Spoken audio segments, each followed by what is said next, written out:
सबको good morning. आज हम सब लोग मानव जीवन में सौंदर्य, प्रतिभा, इन सब के साथ साथ एक चीज जो नहीं दिखाई देती, जिसे हम आत्मा नाम देते हैं, जिसे हम अस्तित्व कहते हैं, उसकी चर्चा करेंगे। और उसकी चर्चा के पहले आपको एक चीज कहानी छोटी सुना रहे हैं कि एक बार जायसी, जो हिंदी साहित्य के बहुत बड़े कवि थे, अपने महाराजा के दरबार में जगह लोग हंसने लगे। तो लोगों ने पूछा कि आप क्यों हंस रहे हैं। और जब लोग हंसने लगे, ध्यान दीजिएगा, तो जायसी जी भी हंसने लगे। तो सब लोग बड़ा आश्चर्य हुआ कि भाई हम लोग तो हंस ही रहे थे, ये क्यों हंस रहे हैं। तो लोग उनके सौंदर्य पर हंस रहे थे कि थोड़ा सुंदर नहीं थे। लेकिन जायसी जी ने कहा कि आप बनाने वाला जो परमात्मा है उस पर हंस रहे थे, इसलिए मुझे आप लोग हंसी आ रही थी कि आप लोग ये नहीं देख रहे हैं कि मेरे सौंदर्य के पीछे का कारण क्या है। तो हम सबको बनाने वाला परमात्मा है और हमारे भीतर जो चीज है उसे हम आत्मा कहते हैं। तो लोगों की जो क्वालिटी है वो बाहरी रूप रंग देख करके, हम कोई लिपस्टिक लगा के किसी के चेहरे की सुंदरता देख करके किसी से प्यार करते हैं, किसी बढ़िया गहने पद प्रतिष्ठा से प्यार करते हैं। लेकिन ये पद प्रतिष्ठा गहने से जो प्यार करता है ना, संपत्ति से जो प्यार करता है, उसका प्यार कभी अस्थायी नहीं रहता। आप देखते होंगे तलाक उन्हीं का होता है जो लोग बाहरी आवरण को देख करके शादी करते हैं। और आप लोग देखिए, अमिताभ बच्चन और जया बच्चन एक बहुत लंबे हैं, एक उनसे छोटी हैं, लेकिन फिर भी ये जोड़ी चली क्योंकि लोगों ने आंतरिकता को देख के शादी किया था, बाहरी दिखावे से नहीं शादी किया था। तो वैसे ही हमारे जीवन में भी जब हम लोगों के गुणों का आकलन करें तो यह ना देखें कि उसकी बाहरी सुंदरता कैसी, उसके वर्तमान कर्म देख करके उसके आत्मा की सुंदरता को देखकर काम करें, और वही चीज टिकाऊ होती है। मानवीय जीवन में जब मानवीय मूल्यों को जो प्रश्रय देता है, एक दूसरे को सम्मान करना, एक दूसरे की बातों का मान रखना, एक दूसरे के प्रति सेवा की भावना रखना, ये बहुत बड़ी चीज है। और उससे भी बड़ी चीज है कि हम पाना तो चाहते हैं, बहुत बड़ी चीजें पाना चाहते हैं, लेकिन क्या कुछ हम प्रदान करना भी सीखे हैं? क्या दूसरों को देना भी हमें आता है? अगर हम दूसरों को दे नहीं सकते तो उसे सम्मान के भी हकदार हम नहीं। यह हर रिश्ते में देखा जाना चाहिए और दोनों को आकलन करना चाहिए। जो दो लोग रिश्ते में जुड़ते हैं, दोनों को ही आकलन करना चाहिए कि क्या हम दूसरे की खुशियों का कारण हैं। अगर कारण बनने का प्रयास करते हैं तो निश्चित वह रिश्ता, वह समाज, वह देश आगे जाएगा। और आज जो तलाक के बहुत सारे मामले हैं, कोर्ट कचहरी हर जगह से आप देखते होंगे, आज लोगों के भीतर जो वैमनस्यता, उसका कारण केवल लोभ के लिए लोग नमस्ते करते हैं, किसी का पद देखकर लोग नमस्ते करते हैं।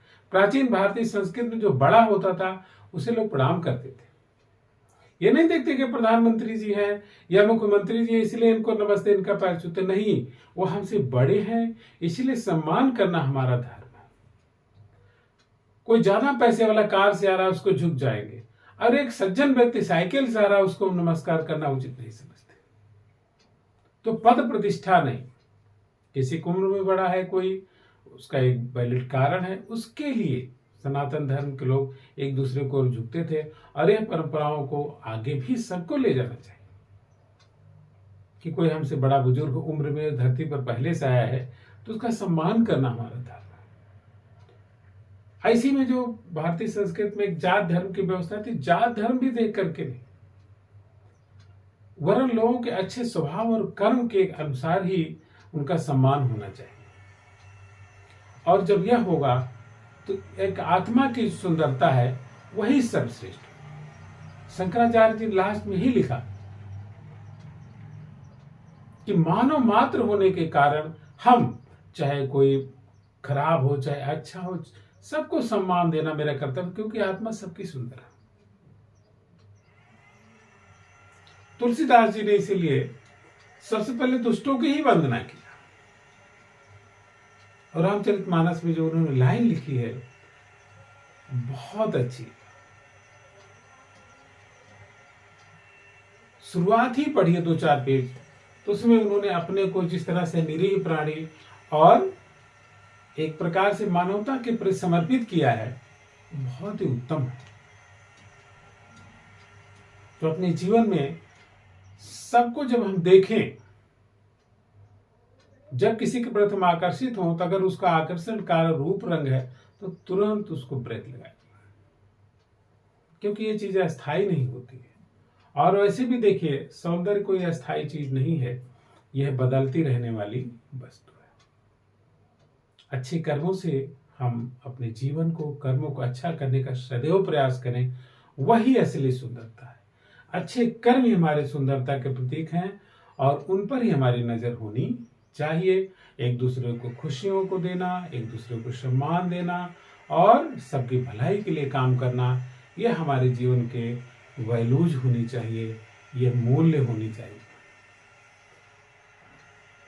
जब आप बस में जाते हैं और कोई बुजुर्ग आपसे ज्यादा है और परेशान है, वो खड़ा है, तो एक हम लोगों का भी धर्म होता है कि उसको सम्मान देते हुए खुद खड़े हो जाए।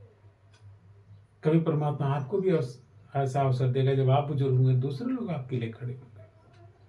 अपने कीरति भनित भूति भल सोई, सुरसर सम सब कर हित।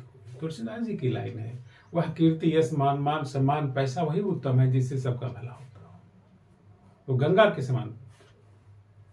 तो अपने जीवन को, जिससे भी हम जुड़े हैं, उससे भी खुश रखें और आनंद की सरिता बहे। लोग चरित्रवान हो, लोग मूल्यवान हो, हम वैल्यूज को प्रमुखता दें। ऐसे देश का निर्माण करना, ऐसे समाज का निर्माण करना है। ये सब में आप सबकी सहभागिता सुनिश्चित करने हैं। जो भी मैंने कहे हैं उसमें जो भी अच्छा लगा हो, वह जरूर हृदय से आप ग्रहण करिएगा और अच्छे बनिएगा। इसी के साथ आप सबको मेरा नमन है, प्रणाम है। ओम।